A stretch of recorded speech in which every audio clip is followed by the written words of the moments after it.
نحمد نصلی علی رسول الکریم اما بعد اعوذ باللہ من الشیطان الرجیم بسم اللہ الرحمن الرحیم افلا ينظرون الى الابل کیف خلقت والى السماء کیف رفعت والى الجبال کیف نصبت والى الارض کیف سطحت فذکر انما انت مذکر لست علیہم بمسیطر الا من تولى وكفر فيعذبه الله العذاب الأكبر ان إلينا إيابهم ثم ان علينا حسابهم۔ ابھی آپ نے سورہ غاشیہ کی آیت 17 سے 26 کی تلاوت سماعت فرمائی۔ پیش ہے ان آیتوں کا ترجمہ اور تفسیر ابن کثیر سے۔ افلا ينظرون الى الابل کیف خلقت آیت 17، والى السماء کیف رفعت آیت 18، والى الجبال کیف نصبت آیت 19، والى الارض کیف سطحت آیت 20، فذکر انما انت مذکر آیت 21، لست علیہم بمسیطر آیت 22، الا من تولی وکفر آیت 23، فیعذبہ اللہ العذاب الاکبر آیت 24، ان الینا ایابہم آیت 25، ثم ان علینا حسابہم آیت 26۔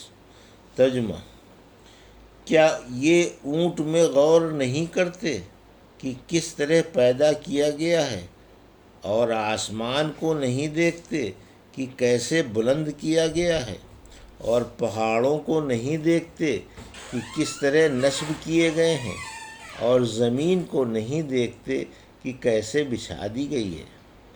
آپ نصیحت فرماتے رہیں، آپ تو صرف نصیحت فرمانے والے ہیں، ان پر جبر کرنے والے نہیں، مگر جو پیٹھ موڑ لے گا اور انکار کرے گا تو اللہ اسے بھاری سزا دے گا۔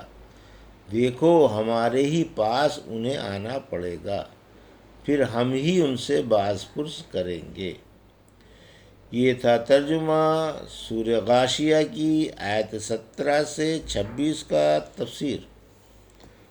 آیت 17، قدرت کے آگے جنتی نعمتیں قابل تعجب نہیں، یعنی جنت کی حیرت انگیز نعمتوں پر تعجب نہ کرو، ہماری قدرت میں سب کچھ ہے، ذرا ہماری مخلوق پر نگاہ ڈالو، ہر چیز سے ہماری حیرت انگیز کاریگری اور ہمگیر قدرت ٹپک رہی ہے۔ اونٹ کو ہی دیکھ لو، اس کی عجیب و غریب ہیبت و صورت ہے، اتنا مضبوط و قوی ہونے کے باوجود انسان کا کیسا تابع دار ہے کہ اگر بچہ بھی نکیل پکڑ کر چلتا ہے تو اسی کے پیچھے ہو لیتا ہے۔ اس کا دودھ، گوشت اور بال سب تمہارے کام آتے ہیں، کیونکہ عرب میں بڑا جانور کثرت سے یہی ہوتا ہے، اور اس کے کھانے پینے، چلنے پھرنے، اٹھنے بیٹھنے اور رفع حاجت اور تناسل کا طریقہ سب جانوروں سے جدا ہے، اس لیے خاص طور پر شروع جملے میں بیان کیا گیا ہے۔ آیت 18، یعنی غور کرو کہ آسمان زمین سے کس قدر بلند ہے۔ سورہ قاف کی آیت 6 میں فرمایا، کیا انہوں نے اپنے اوپر آسمان نہیں دیکھا؟ ہم نے اسے کس طرح بنایا ہے، کیسا سجایا، اور اس میں کہیں سوراخ تک نہیں چھوڑا۔ آیت 19، غور کرو، پہاڑ زمین کو دبائے ہوئے جمے کھڑے ہیں، ان کی عجیب و غریب بوٹیاں کو دیکھو، کیسے کیسے حیرت انگیز خواص رکھتی ہیں۔ آیت 20، زمین ہی کو دیکھ لو کہ کس طرح پھیلا کر بچھا دی گئی ہے۔ یہ وہ چیزیں ہیں جو عرب کے ہر وقت پیش نظر رہتی ہے۔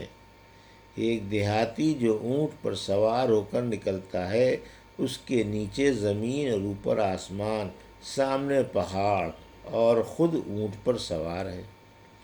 انہیں موٹی موٹی چیزوں سے اللہ کی انتہائی وسیع قدرت و عظمت ظاہر ہے، بحرز اس کے کوئی اور ایسا نہیں ہے جو کسی چیز کے بنانے میں ذرا سا بھی اختیار رکھتا ہو۔ اللہ کے سامنے ساری کائنات جھکی ہوئی ہے اور ہر وقت اس کی محتاج ہے۔ پھر جس نے دنیا میں ایسی ایسی عجیب چیزیں بنا دیں، اس نے اپنے خاص بندوں کے لیے جنت میں کیا کچھ پیدا نہ کیا ہوگا۔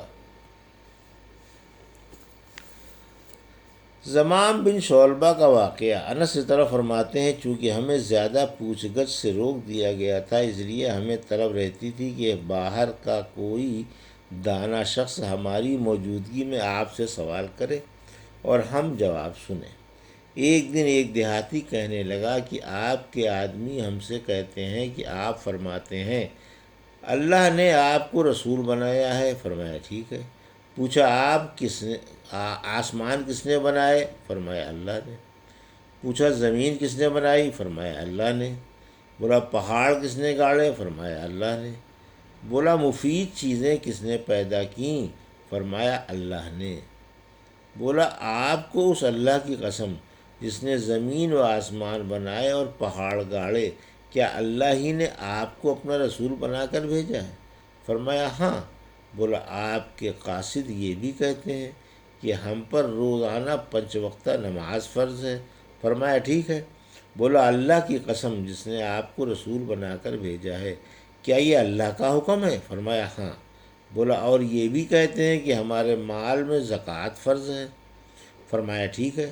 بولا آپ کو بھیجنے والے اللہ کی قسم، کیا یہ اللہ کا حکم ہے؟ فرمایا ہاں۔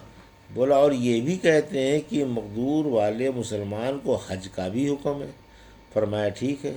یہ سن کر وہ یہ کہتا ہوا جانے لگا کہ اس یکتا اللہ کی قسم جس نے آپ کو سچا رسول بنا کر بھیجا ہے، میں ان میں کمی بیشی نہ کروں گا۔ فرمایا اگر یہ سچا ہے تو جنتی ہے۔ بولا میں زمام بن شعبہ ہوں اور بنی سعد کی برادری کا ہوں۔ آیت 21-22 رسول کا فرض محض تبلیغ ہے، آپ کا کام محض تبلیغ ہے۔ تبلیغ کیے جائیے خواہ کوئی مانے یا نہ مانے۔ آپ کا کام ان سے منوانا نہیں کہ زبردستی منوا بھی لیں، نہ آپ دلوں میں ایمان کی کرن ڈال سکتے ہیں۔ رحمت عالم صلی اللہ علیہ وسلم نے فرمایا مجھے لوگوں سے جہاد کا حکم ہے جب تک وہ توحید کا اقرار نہ کر لیں۔ ہاں جب وہ توحید کا اقرار کر لیں گے تو مجھ سے بحث حقوق واجبہ کے اپنی جانیں اور مال بچا لیں گے اور ان کا حساب اللہ پر ہے۔ پھر آپ نے یہ آیت پڑھی۔ آیت 23 حق نہ ماننے کی وعید، یعنی جو کوئی عمل سے باز رہا اور حق کا اقرار نہیں کیا اور نہ حق سے اس کا دل ٹھنڈا ہی رہا۔ سورہ قیامہ کی آیت 131 اور 32 میں نہ اس نے تصدیق کی اور نہ نماز پڑھی، البتہ جھٹلاتا رہا اور منہ موڑے رہا، یعنی عمل سے باز رہا۔ آیت 24 ایسوں پر بڑا سنگین عذاب ہوگا۔ ابو امامہ رضی اللہ تعالیٰ باہلی نے خالد بن یزید سے سب سے زیادہ آسان حدیث پوچھی۔ فرمایا میں نے نبی کریم صلی اللہ علیہ وسلم سے سنا، آپ فرماتے تھے ہر شخص جنت میں جائے گا بحرز اس کے جو شریر اونٹ کی طرح سرکشی پر اتر آئے۔ آیت 25-26 شریروں کو خبردار رہنا چاہیے کہ انہیں لوٹ کر ہمارے ہی پاس آنا ہے اور ہم ہی ان کے عملوں کا بدلہ دیں گے۔ الحمدللہ سورہ غاشیہ کی تفسیر مکمل ہوئی۔ والحمدللہ۔ یہ تھا سورہ غاشیہ کی آیت 17-26 کا ترجمہ اور تفسیر جو بھی آپ نے سماعت فرمائی۔ بارک اللہ لی و لکم فی القرآن الحکیم، نفعنی وإیاکم بآیات الذکر الحکیم۔